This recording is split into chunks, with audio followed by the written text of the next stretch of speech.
ತಾವೆಲ್ಲ ಹೆಂಗ ಕೂಡಿರಿ ಅದೇ ರೀತಿಯಾಗಿ ಇನ್ನೂನು ಕುಡಿತೀರಿಪ್ಪ ಹಾಗೆ ಕೂತೀರಿ. ಹೌದು ಅದಕ್ಕೆ ಬಂಧುಗಳೇ ಏನ್ ಹೇಳ್ತೀರಿಪ್ಪ ಇದು ಬಹಳಷ್ಟ ಉತ್ತಮ ರೀತಿಯಾಗಿ ಎರಡೂ ಸತ್ಸಂಗ ಸೇವಾ ನಡೆದದ. ಹೌದು ಶರಾಡೋನ ನಮ್ಮ ಗುರುಜಿ ಅವರು ಬಹಳ ಒಳ್ಳೆ ಮಾತನ್ನ ಹೇಳಿ ಇಲ್ಲಿವರೆಗೆ ಮನರಂಜನೆ ಮಾಡ್ಯಾರ. ಯಾರು ಎದ್ದು ಹೋದಂಗ ಮಾಡ್ಯಾರಪ್ಪ ಮನೋರಂಜನೆ ಕಾರ್ಯಕ್ರಮ ಬಹಳ ಚಂದನ ಹೇಳ್ಯಾರ. ಹೌದು ಆದ ಕಾರಣ ಮಹಾತ್ಮರು ಒಂದು ಮಾತು ಹೇಳ್ತಾರ. ಏನ್ ಹೇಳ್ತಾರಿಪ್ಪ ಮಹಾತ್ಮರು? ಮಶಾನದಲ್ಲಿ ಗಿಡ ಬಿದ್ದರೆ ತಂದು ಮಣಿಯಲ್ಲಿ ಒಟ್ಟುವರು. ಏನು ಮಶಾನದಲ್ಲಿ ಗಿಡ ಬಿದ್ದರೆ ತಂದು ಅದನ್ನು ಹೊತ್ತಿಕೊಂಡು ಮಣಿಯಲ್ಲಿ ತಂದು ಒಟ್ಟುವರು. ಮಣಿ ಒಳಗ ಮಾನವ ಸತ್ತರೆ ಒಯ್ದ ಮಶಾನದಲ್ಲಿ ಒಯ್ದು ಸುಟ್ಟು ಬರುವರು. ಹೌದು ಸುಟ್ಟು ಬರುವರು. ಮಣಿಯಲ್ಲಿ ಸತ್ತ ಮಾನವನ ಕಿತ್ತಾನು ಮಶಾನದಲ್ಲಿ ಬಿದ್ದ ಮರವೇ ಪಾವನ ಅಂದ ಕುಮಾರಕ ಕೈಯ ಅಂದ್ರು. ಅಂದ್ರಿಪ್ಪ ಹಿಂಗಂದ್ರ ಮನುಷ್ಯ ಜನ್ಮ ಶ್ರೇಷ್ಠ ನೋಡ್ರಿ. ಅವರಿಗೆ ನಮಗೆ ಜಗಳ ಇದೇ ನಡೆದ ಈಗ ಪ್ರಥಮ ಬರಾನ ಮನುಷ್ಯ ಜನ್ಮನೇ ಶ್ರೇಷ್ಠ. ಹೌದು ಅಂದ ಬಳಕ ಅರಿವಾದ ಇದಕ್ಕ ಅರಿವದ. ನೀವು ಹೇಳುದ ಮಾತಿಗಿನೂ ಅರಿವೇ ಅದ. ಮತ್ 84 ಲಕ್ಷ ಕೊನೆ ಮಾನವ ಜನ್ಮಕ್ಕೆ ಬಂದದ ಮನುಷ್ಯ ಅಂದ ಬಳಕ ಕುದುರೆಗಿ ಕತ್ತಿಗಿ ನಾಯಿಗಿ ಕೇಳಕ್ ಬರ್ತದ ಪಂಚಾಂಗ ಕೇಳ್ತಾರಿಪ್ಪ ಅವರು. ಮತ್ ನಿಮ್ಮ ಮಲಮೂತ್ರ ವಿಸರ್ಜನ ಆಕಳ ಸಗಣಿ ಹಾಕ್ತಂದ್ರ ಅಲ್ರಿ ಗುರುಜಿಯವ್ರ ಏನ್ ಹೇಳ್ತೀರಿ? ನಿಮಗೊಂದು ಮಾತು ಹೇಳುದ ನಾ ಹೇಳಿನ ಪೈಲಾಸಂದಾಗ ಸುಟ್ಟರೆ ಸಗಣಿ ಆದೆ ತಟ್ಟಿದರ ಕುರುಳಾದೆ. ಹೌದು ಸುಟ್ಟರ ಶರದರ ನೊಸಲಿಗೆ ಇವತ್ತಿನಾದೆ ನೀ ಯಾರಿಗೆ ಆದಲೆ ಮಳೆ ಮೂಲ ಮಾನವ ಅಂತ ಬಸವಣ್ಣವ್ರು ಹಿಂಗ ಅಂದಾರ ನಾವು. ಮತ್ತದನ್ನ ಸುಳ್ಳು ಮಾಡಿ ನೋಡ. ಅದು ಸುಳ್ಳು ಮಾಡಿ ಅವ್ರ ಈ ಕಡೆ ಬಂದಾರಿಪ್ಪ ಮದವಣ ಮುತ್ತಾರ ಕಡೆ. ಮದವಣ ಮುತ್ತಾರ ಮದವಣ ನಂಗೇರಿ ಒಂದು ಊರಾಗ ಆಯ್ತು.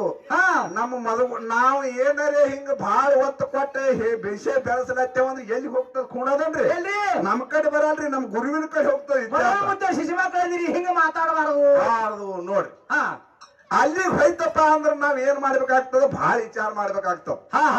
ಗುರುವಿನ ಕಡೆ ಹೋಗುದಿ ಡೈರೆಕ್ಟ್. ಮತ್ತ ನಾವು ಮದವಣ ಮುತ್ತನ ಶಿಶು ಮಕ್ಕಳು ಅದೇವು ಹೆಮ್ಮೆ ಅದ ನಿಮಗ. ದೊಡ್ಡವರದಿರಿ ಅಪ್ಪ 60 ವರ್ಷ ಮುಗದಾವ. ನಿಮ್ಮಲ್ಲಿ ಅವರು ಇರ್ಬೇಕು. ಮರಿವಿಗೆ ಬೀಳ್ಬ್ಯಾಡ್ರಿ, ಮರ್ತೀರಿ.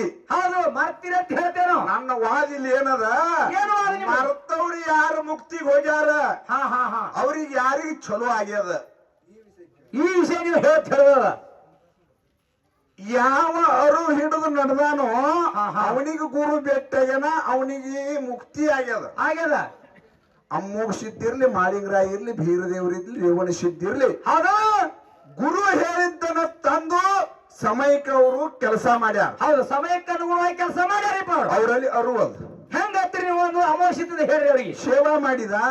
ಪಾರ್ವತ ದೇವಿ ಕಾಡಬಾರ್ದು ಕಾಡಿದ್ರೆ ಬೇಡಬಾರ್ದು ಬೇಡಿದ್ರು.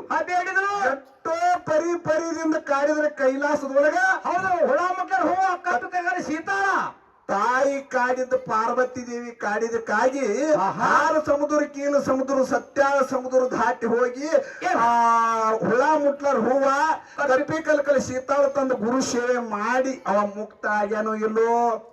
ಗುರುಗಳ ಗುರುಜಿಯವರ ಅವರಲ್ಲಿ ಅರಿವಿತ್ತನಿಲ್ಲೋ. ನಾ ಇನ್ನೊಂದು ಮಾತು ಕೇಳಿನಿ. ಏನು?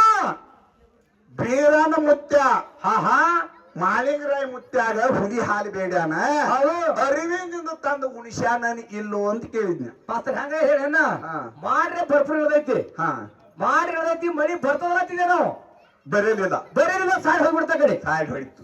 ಯಾಕ ನಾ ಪ್ರಶ್ನಾರ್ಥಕ ಚಿನ್ನ ಮಾಡಿದ್ನಿ ಅಂದ್ರ, ಯಾಕ್ರಿಪ್ಪ ಗುರುಜಿ ಅವರು ಇಲ್ಲಿ ಬಹಳ ಹಿಂಡತಾರತ್ ಮಾಡಿದ್ನಿ. ಹೌದು ಏನೇ ಇದ್ರು ಎಮ್ಮಿ ಬಂದು ಚಲೋ ತಂದಿರಿ, ದೇಶ ಹಿಂಡತದ ಎಮ್ಮಿ ಕಾಲ್ ಕೆಸಗಾಲ್ ಹಾಕಿ ನಿಂದಿರ್ತದ ಮಾಡಿದ್ನಿ. ಇವ್ರು ಏನ್ ಮಾಡ್ಯಾರ ಗೊತ್ತದನ್ರಿ? ತಾರು ಏರಿಸ್ಕೋತ್ರಿ ಎಮ್ಮಿ ಕ್ಯಾನ್ಸರ್ ಗುರಿ ಹತ್ತರಿ ಮ್ಯಾಗ ಏರುದು.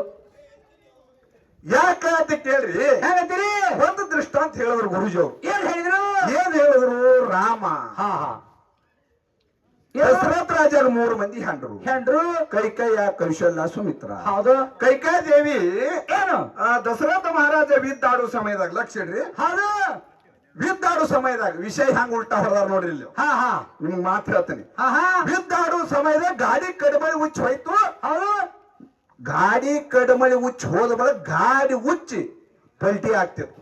ಆಗತಿತ್ತು. ಕೈಕಾದೇವಿ ತನ್ನಲ್ಲಿ ಧರ್ಮ ಕಾಪಾಡಲು ಹೌದು. ಅಕ್ಕಿನಲ್ಲಿ ಅರಿವಿತ್ತು. ಅರಿವಿತ್ತೇನು? ಈ ಗಾಳಿದರ ಹುಚ್ಚು ಹೋಯ್ತ ಗಾಳಿ ಪಲ್ಟಿಯಾಗಿ ನಾನು ಗಂಡ ಯುದ್ಧದೊಳಗೆ ಸೋಲ್ತಾನ ಅನ್ನೋದು ಅಕ್ಕಿನಲ್ಲಿ ಅರಿವಿತ್ತು. ಅದಕ್ಕಾಗಿ ಭಟ್ಟ ಗಾಡಿ ಕಡಮಳಿ ಹುಚ್ಚು ಹೋದ ಕೂಡ ಕಿರುಬಳ ಶಿಕ್ಷಿದಳೊಳಗೆ ಹೌದು ಯುದ್ಧ ಆಗುತ್ತಾನ ತನ್ನ ಇದ್ರೊಳಗೆ ಇದ್ದಿತ್ತಿಲ್ಲ ದಶರಥ ರಾಜ. ಆ ಯುದ್ಧದೊಳಗೆ ಮಗ್ನಾಗಿ ಯಾವಾಗ ಯುದ್ಧರಿನವ್ರಿಗೆ ಹೊಡೆದೇ ಅನ್ನೋ ಭಾವ ಒಂದೇ ಅವನಲ್ಲಿ ಅರಿವಿತ್ತು. ಈಗಿನ ಕಡೆ ನೋಡಿತ್ತಿಲ್ಲ ಕೈಕಾದೇವಿ ಕಡೆ ಯಾವಾಗ ಯುದ್ಧ ಮುಗಿತು ಕೈಕಾದೇವಿ ಶಾರಗ ತಗೊಂಡದಕ್ಕೆ ಸುತ್ತಕೊಂಡು ನಿಂತಿರು. ಅವಾಗ ನೋಡ್ತಾನ ನೆತ್ರಾಗಿತ್ತು. ಏನ ಕೈಕಾಯಿ ಇದಕ್ಕೆ ಏನಾಗ್ಯದ ಹಿಂಗ್ಯಾಕ ನಾವು ನೋಡ್ರಿ ಯುದ್ಧ ನಡೆದ ಸಮಯದಾಗ ನೀವ್ ಎಲ್ಲಾರಿಗೂ ಬಾಣ ಬಿಡ್ಲಕತ್ತಿದ್ರಿ. ಬಿಡ್ಲಾಕ್ತಿದ್ರಿ. ಆ ಹೊಡಿ ಮುಂದ ಆ ಬಾಣ